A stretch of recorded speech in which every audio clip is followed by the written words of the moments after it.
چولک دناوا کردستان دا جیکی قزم پولیتیکه دولت و سیستم کی لسر چولگی دا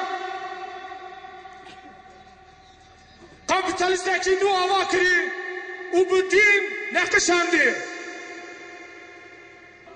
ایرو بیه هلینا جماعته هنه چوی به پرخا باندنن هنه چوی جی فقیری و خزانی خورا لدوان کتنن چولک